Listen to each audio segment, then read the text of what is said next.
Bonjour mon ami, je veux vous parler de la voiture Renault Captur. Quels moteurs ont été installés? Au total, Renault Captur était proposé en 6 variantes de moteurs. En fait, il existe 4 moteurs de différentes versions de puissance. L'unité de base est le moteur essence 0,9 TCE développant 90 chevaux, le seul moteur essence doté d'une boîte de vitesse à 5 rapports.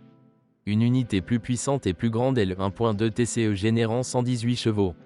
Il était combiné avec une boîte manuelle à 6 vitesses ou une automatique EDC.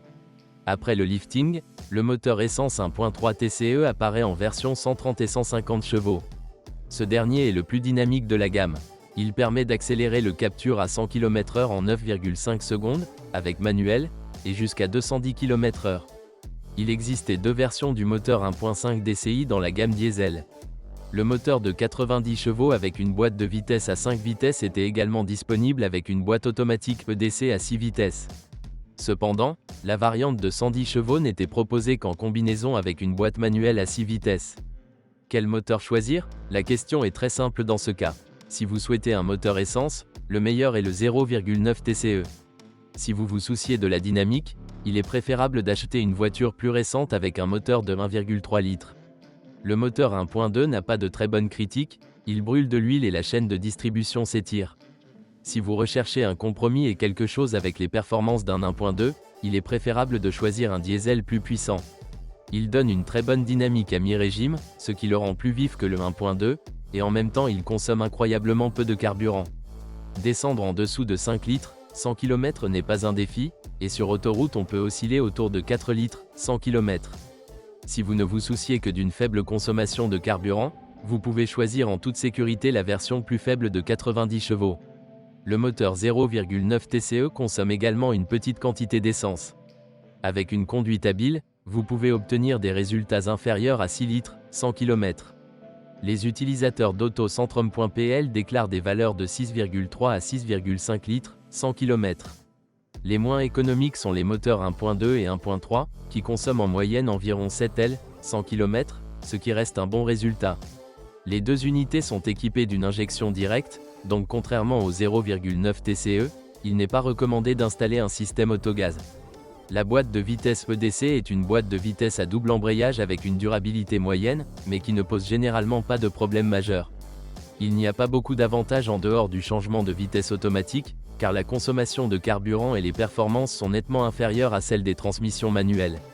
Il travaille assez lentement. Défaut typique. Les principales réserves des utilisateurs concernent la peinture délicate et l'électricité défectueuse.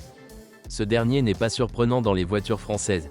Radio, serrure, rétroviseur à réglage électrique, parfois éclairage, il tombe généralement en panne.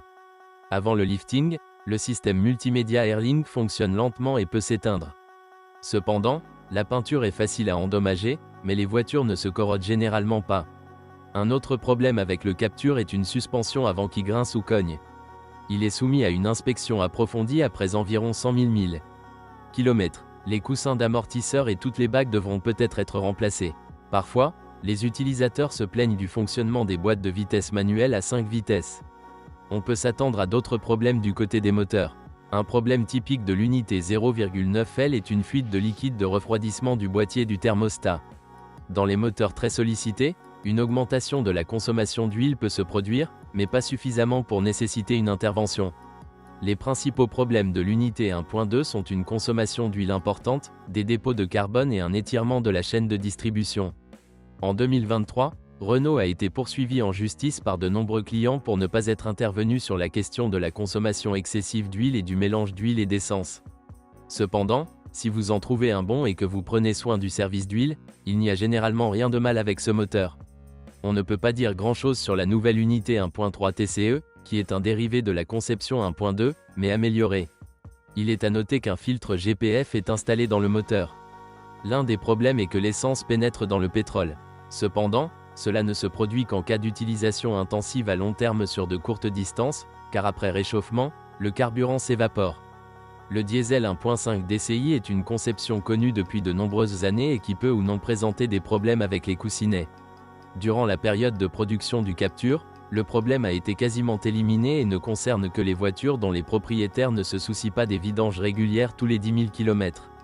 km. Vous devriez vous préoccuper davantage du système d'injection ou de la recharge, bien que jusqu'à 200 000 km, généralement, rien de grave ne se produit. Le filtre DPF n'est pas un gros problème pour ce modèle, mais les voitures circulant principalement en ville devraient être autorisées sur l'autoroute de temps en temps. Le diesel est potentiellement le plus cher à exploiter.